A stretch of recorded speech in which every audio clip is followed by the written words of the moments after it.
자기들의 이너서클 몇몇 빼고는 대한민국 모두를 열받게 하고 있습니다. 권력과 편법으로 미리미리 용도 변경을 하실 수도 있으셨을 것입니다. 문재인과 비교한다는 자체가 죄송한 일입니다.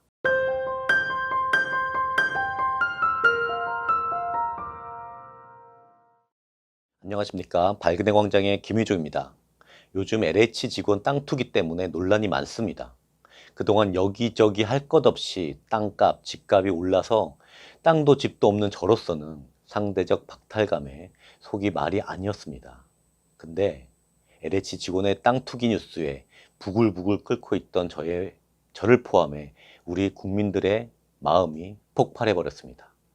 대한민국이 이렇게까지 비정상적으로 내로남불여야 합니까? 이런 국민의 마음에 또 하나의 폭탄이 터졌습니다. 바로 문재인의 사절을 둘러싼 논란입니다. 다들 아시겠지만 내용을 간단히 말씀드리면 헌법 121조에 명시되어 있는 경자유전 원칙, 즉 농사를 짓는 사람만 농지를 소유할 수 있다는 것에 반하는 행동을 문재인이 했다는 것입니다.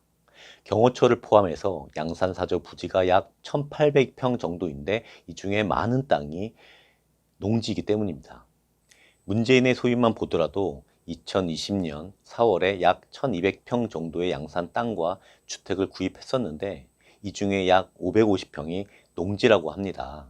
그리고 그 땅 매입 때 농업계획서를 제출했는데 영농 경력을 11년이라고 했답니다.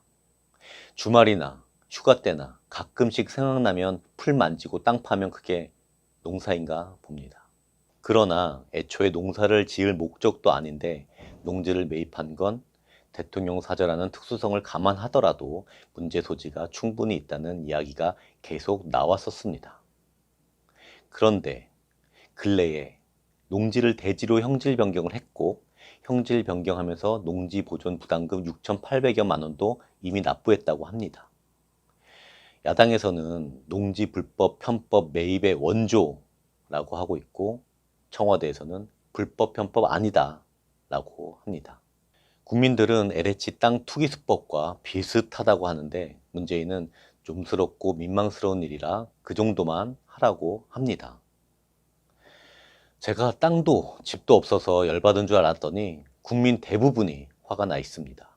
해도 너무해서 이제는 늘 화가 나 있는 상태입니다. 자기들의 이너서클 몇몇 빼고는 대한민국 모두를 열받게 하고 있습니다. 이런 사태를 보면서 저는 박근혜 대통령님이 생각났습니다. 예전 발근혜 광장 영상에서 한번 말씀드리기도 했었는데 대통령님 삼성동 자택, 내곡동 자택의 매매 당시의 일 한 가지가 생각났습니다. 박근혜 대통령이 삼성동 자택을 매매했던 2017년 당시 기준으로 보면 지어진 지 34년이 되었고 대통령님께서 23년간 사시던 곳인데 그 삼성동 자택은 67억 5천만 원에 매매가 되었습니다. 150평 정도 되는 면적이었는데 단순히 계산하면 평당 4,500만 원 정도 되는 셈입니다. 아마 지금은 더 비싸졌겠죠. 2017년 당시 부동산 관계자가 하는 말이 삼성동 자택 그 구역이 제2종 일반 주거지역인데 만약 제3종 일반 주거지역이라면 훨씬 더 비싸게 매매가 됐을 것이다 라고 했습니다. 그러면서 농담으로 하는 말이 그동안 대통령으로서 뭐 했냐, 용도 변경을 미리미리 해놓으시지 왜 안 했냐 라고 하더군요. 멋쩍게 웃으며 지나가는 에피소드이긴 하지만 대통령님께서는 국회의원 때부터 아니 어머니를 대신해 영부인으로서도 나라를 위하고 국민을 잘 살게 하려고 정치와 국정 운영을 하셨던 것이지 개인의 부귀영화를 위해 일한 게 아님을 잘 알 수 있습니다. 부동산 관계자 말 맞다나 권력과 편법으로 미리미리 용도 변경을 하실 수도 있으셨을 것입니다. 하지만 대통령님의 머릿속에는 그런 생각 단 1g도 없으셨을 것입니다. 나라 땅을 투기장으로 만들고 자신의 편의와 이익을 위해 권력과 정보를 남용한 지금의 작태는 어떤 형태로든 그 값을 치를 것이라고 생각합니다.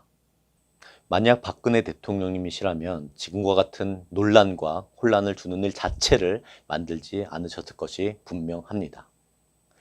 분명 국가와 국민을 위해 노력하셨던 대통령님께서 빨리 복원되셔서 다시 이 나라를 정상으로 되돌려 주시기를 기원합니다.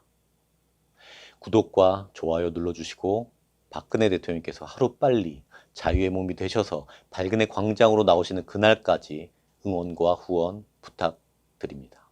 감사합니다.